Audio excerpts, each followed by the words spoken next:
Hello बच्चों, good afternoon. स्वागत है आपका। आज आपका कंज्यूमर एजुकेशन से संबंधित जो एमसीक्यूज़ हैं, एमसीक्यूज़ बेस्ड टेस्ट होगा। सारे क्वेश्चंस जो है ऑप्शन वाले हैं। इसमें आपको 4 ऑप्शन दिए गए हैं और उन 4 में से जो आपको ठीक लगता है वो आप अपनी कॉपी में नोट डाउन करते जाइए और लास्ट में आंसर की दी हुई है उसके साथ मैच करके जितने आपके आंसर्स ठीक आते हैं, प्रत्येक ठीक क्वेश्चंस का 1 मार्क्स है। टोटल करके आपके जितने मार्क्स आते हैं आप कमेंट सेक्शन में लिखें, साथ में अपना नाम, फादर नेम और कक्षा और सेक्शन ज़रूर लिखें। तो चलिए स्टार्ट करते हैं। आपका पहला क्वेश्चन है कि ग्राहक के साथ धोखाधड़ी का कारण क्या हो सकता है? वस्तुओं का अभाव होना, या आय में कमी होना, या औद्योगिकरण, या उपभोक्ता की शिक्षा का अभाव। इन चारों में ऑप्शन में से जो आपको ऑप्शन सही लगता है वो आप अपनी कॉपी में नोट करें। सेकंड है कि उपभोक्ता शिक्षा द्वारा हमें क्या प्राप्त होती है? डिग्री प्राप्त होती है, या वस्तु की संपूर्ण जानकारी मिलती है, या हमें हमारी आय बढ़ती है, या मुफ्त जो है गिफ्ट मिलते हैं। थर्ड क्वेश्चन है कि उपभोक्ता शिक्षा का मुख्य उद्देश्य क्या है? कि जो है बाजार से जो वस्तु उपलब्ध करवाना। सेकंड है कि वस्तुओं को सस्ते दामों पर खरीदना, या उपभोक्ता को संरक्षण प्रदान करना, या ये सभी हो सकते हैं। तो इसमें ये बताना आपको कि उपभोक्ता शिक्षा का मुख्य उद्देश्य क्या है। चौथा है कि उपभोक्ता को कैसी वस्तु खरीदनी चाहिए? जो दिखने में सुंदर हो, या जो सस्ती हो, या जिस पर मुफ्त उपहार योजना हो, या जो गुणवत्ता वाली हो। तो इन चारों में से आप कौन सी वस्तु जो है किस तरह की वस्तु खरीदेंगे? उपभोक्ता को वस्तु कहाँ से खरीदनी चाहिए? फर्स्ट ऑप्शन है कि उचित मूल्य की दुकान से, दूसरा है सहकारी उपभोक्ता भंडार से, तीसरा है पंजीकृत व अधिकृत दुकान से, और चौथा है कि उपरोक्त सभी। तो इन चारों में से आपको बताना है कि जो कोई भी आप वस्तु खरीदते हैं तो कहाँ से खरीदनी चाहिए। नेक्स्ट क्वेश्चन है कि निम्न में से कौन सी वस्तु है जो मौसम में सस्ती और अच्छी मिलेगी? फर्स्ट है चावल, टेलीविज़न, दूध, या पंखे। इन चारों में से आपको बताना है कि कौन सी वस्तु अच्छी भी मिले और सस्ती भी मिले मौसम के हिसाब से। सातवां है कि वस्तु की मात्रा कितनी खरीदी जाए, यह किस पर निर्भर करती है? कि आपको कितनी वस्तु खरीदनी है ये किस बात पर निर्भर करती है? पहला ऑप्शन है परिवार के सदस्यों की आवश्यकताओं के ऊपर, या परिवार की कितनी आय है उसके ऊपर, या मौसम तथा संग्रह करने की सुविधाएं किस तरह की हैं, या उपरोक्त सभी हो सकते हैं। आठवां है कि वस्तु के पैकेट पर उपभोक्ता की सहायता के लिए किसका प्रयोग किया जाता है? जो पैकेट होते हैं उनके ऊपर क्या चीज़ होती हैं जिससे उपभोक्ता को पता चले, जानकारी मिले? विज्ञान, लेबल, प्रतिस्पर्धा, या इनमें से कोई नहीं। नेक्स्ट क्वेश्चन है निम्न में से किस पर लेबल लगा होना चाहिए? पत्तेदार सब्जियों पर, एक गिलास जूस पर, ताज़े दूध पर, या सॉस की बोतल पर। तो इन चारों में से आपको बताना है कि लेबल किस चीज़ के ऊपर लगा हुआ होना चाहिए। 10वां है कि लेबल पर क्या अंकित नहीं होता? लेबल जो होते हैं हर एक वस्तु के ऊपर, उनके ऊपर क्या चीज़ अंकित नहीं होती? अधिकतम खुदरा मूल्य, या थोक मूल्य, या सभी प्रकार के कर सहित, या उपरोक्त में से कोई नहीं। 11वां क्वेश्चन है कि पैकेट पर घोषणाएं अंकित न होने पर दोषी कौन होगा? अगर पैकेट है उसके ऊपर लेबल वगैरह या सारी चीज़ें नहीं हैं तो उसमें दोषी जो है वो कौन होगा?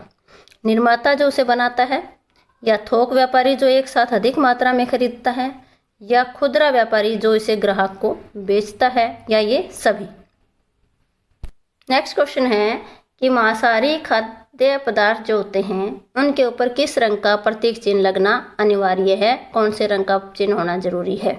लाल रंग का, पीला, काला, या हरा। इन चारों रंगों में से आपको बताना है कि जो मांसाहारी खाद्य पदार्थ होते हैं उनके ऊपर किस रंग का चिन्ह होना जरूरी है। 13वां क्वेश्चन है कि मानक द्वारा किसी वस्तु के किस बिंदु पर सर्वाधिक ध्यान रखा जाता है? सुंदरता का, मात्रा का, गुणवत्ता का, या इनमें से ये सभी चीज़ों का। नेक्स्ट क्वेश्चन है कि सॉस या अचार पर कौन सा मानक चिन्ह लगा होता है? ISI का, एगमार्क का, FPO का, या ये सभी लगे होते हैं। 15वां क्वेश्चन है कि बिस्किट के पैकेट पर कौन सा मानक चिन्ह लगाया जाता है? एग मार्क, ISI मार्क या FPO का, या इनमें से कोई भी नहीं। नेक्स्ट क्वेश्चन है कि पंखे पर कौन सा मानक चिन्ह लगा होता है? Egg mark, ISI mark, FPO या कोई भी नहीं। तो इन चारों में से आपको बताना है कि पंखे के ऊपर कौन सा निशान होना चाहिए। नेक्स्ट क्वेश्चन हमारा है कि विज्ञापन से किसको लाभ होता है? व्यापारी को, उपभोक्ता को, निर्माता को या इन सभी को? ये बताना है इन चारों में से कि विज्ञापन जो होते हैं उससे किसको लाभ मिलता है। 18वां क्वेश्चन है कि यदि आपको विज्ञान असत्य तथा यदि आपको विज्ञापन असत्य तथा भ्रमित लगे तो कहाँ शिकायत करोगे? कि जो विज्ञापन होते हैं वो अगर आपको लगे कि असत्य हैं या भ्रमित करने वाले हैं तो इनकी शिकायत कहाँ करनी चाहिए? भारतीय मानक संस्थान पे, उपभोक्ता संरक्षण मंच पे, या भारतीय विज्ञापन मानक संस्थान पर, या इनमें से कहीं भी नहीं, या ये सारे हो सकते हैं। इन चारों में से आपको बताना है कि कौन सा ऑप्शन सही है जहाँ आप शिकायत कर सकते हो। 19वां क्वेश्चन है कि औषधियों में निर्धारित स्तर पूरा न पाए जाने पर क्या हो सकता है? कि औषधि बाजार में बिकनी बंद हो जाएगी, या उपभोक्ता चौकन्ना हो जाएगा, या निर्माता से निर्माण अधिक छीन लिया जाएगा, या उपरोक्त सभी हो सकते हैं। तो 19वां क्वेश्चन हमारा क्या है कि औषधियों में अगर निर्धारित स्तर अगर पूरा ना हो तो क्या होगा? कि जो बाजार में हैं दवाइयाँ बिकनी बंद हो जाएगी, या जो उपभोक्ता है वो सोच समझकर खरीदेगा, चौकन्ना हो जाएगा, सारी इन्फॉर्मेशन लेगा, या जो है निर्माता से निर्माण का अधिकार जो है वो छीन लिया जाएगा, या ये सभी हो सकते हैं। 20वां क्वेश्चन है कि भारतीय मानक ब्यूरो प्रमाणन योजना का लाभ किसको होता है? थोक व्यापारियों को, खुदरा व्यापारियों को तथा स्टॉकिस्टों को उपभोक्ता का विश्वास प्राप्त होता है। उपभोक्ता की जान को खतरों से बचाव का भरोसा है, उत्पादन में गुणवत्ता बनाना, या उपरोक्त सभी। 21वां क्वेश्चन है कि वस्तुओं को उनके गुणों के आधार पर क्या दिया जाता है? श्रेणी तथा अंक प्रदान किए जाते हैं, मानक तथा प्रमाणीकृत किया जाता है, या चिन्ह लगाए जाते हैं, या उपरोक्त सभी। गुणों के आधार पर इन चारों में से जो आपको सही लगता है कि क्या चीज़ होनी चाहिए वो आप नोट करें। नेक्स्ट क्वेश्चन है कि वस्तुओं का माप, आकार, क्षमता आदि इस प्रकार हो कि वह उपभोग में सुविधा प्रदान करे। यह उद्देश्य किसके लिए है? कि श्रेणीकरण का, या मिलावट नियंत्रण का, या नियंत्रित व्यापार का, या प्रमाणीकरण का। 23वां क्वेश्चन है कि विद्युतीय उपकरण गुणवत्ता नियंत्रण ऑर्डर 1976 के अंतर्गत कोई भी व्यापारी ऐसे उपकरण का निर्माण, विक्रय तथा विवरण नहीं कर सकता जिस पर निम्नलिखित ना हो। मतलब इन चारों में से क्या चीज़ ना हो तो जो व्यापारी है वो निर्माण नहीं कर सकता, विक्रय नहीं कर सकता, या उसका वितरण नहीं कर सकता। तो फर्स्ट ऑप्शन है ISI, या श्रेणी का अंक, या निर्धारित मूल्य, या निर्धारित क्षमता। इन चारों में से जो है क्या चीज़ ना हो तो जो व्यापारी है अपने उपकरणों का निर्माण, विक्रय, वितरण नहीं कर सकता।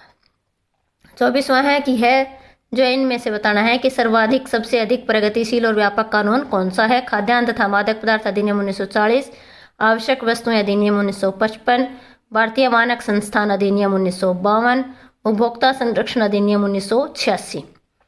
इन चारों में से बताना है कि सबसे अधिक प्रगतिशील और व्यापक कानून कौन सा है।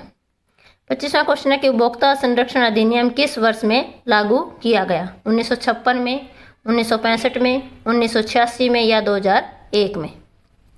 26वां क्वेश्चन हमारा है कि उपभोक्ता संरक्षण कानून का मुख्य उद्देश्य क्या है? कि नकली माल को पकड़वाना, सेकंड वस्तुओं को सस्ते दामों पर उपलब्ध कराना, या उपभोक्ता को बेहतर संरक्षण देना, या ये सभी। नेक्स्ट क्वेश्चन है कि यह अधिनियम किस स्थिति में लागू नहीं होता? यह अधिनियम मतलब उपभोक्ता संरक्षण जो कानून है वो कब लागू नहीं होता? वस्तु पुनः बिक्री या व्यापार के लिए खरीदी गई हो, या वस्तु में कोई दोष पाया गया हो, या वस्तु या सेवा का उपभोग जो है उपभोक्ता स्वयं कर रहा हो, या वस्तु का मूल्य बढ़ाकर मांगा गया हो। तो इन चारों स्थिति में कब यह अधिनियम लागू नहीं होता। 28वां क्वेश्चन, उपभोक्ता संरक्षण अधिनियम के अंतर्गत किस चीज़ का प्रावधान है? अर्धन्यायिक तंत्र की स्थापना का, या उपभोक्ता की क्षतिपूर्ति को दिलाना, या उपभोक्ता की शिकायतों को शीघ्र, सरल तरीके से तथा कम समय और खर्चे में दूर करना, या ये सभी। नेक्स्ट क्वेश्चन है कि अर्ध न्यायिक तंत्र के विभिन्न स्तर निर्धारित करते हैं। क्या निर्धारित करते हैं? कि वस्तु या सेवा की मात्रा पर, या मुआवजे के प्रकार के ऊपर, या मुआवजे की वित्तीय सीमा को, या वस्तु के क्षेत्र की सीमा के ऊपर। तो इन चारों में से बताना है कि अर्ध न्यायिक जो तंत्र हैं वो विभिन्न स्तर जो है कब किसके ऊपर निर्धारित करते हैं। लास्ट क्वेश्चन है कि वस्तु के पैकेट पर लिखा मूल्य क्या कहलाता है? खुदरा मूल्य, अधिकतम खुदरा, या मूल्य या इकाई, या थोक मूल्य। तो इन चारों में से बताना है कि वस्तु के पैकेट के ऊपर जो मूल्य लिखा होता है वो क्या कहलाता है। तो आशा करती हूँ कि आपने यहाँ तक जो है 30 क्वेश्चन दिए आज के MCQs में, इन सब के जो आंसर नोट कर लिए होंगे। तो यहाँ आपकी आंसर की दी हुई है, इससे आप सारे आंसर जो अपने मैच करें और जितने आपके टोटल मार्क्स बनते हैं उनको कमेंट सेक्शन में अपने नाम, फादर नेम, क्लास और सेक्शन के साथ ज़रूर लिखें। Thank you.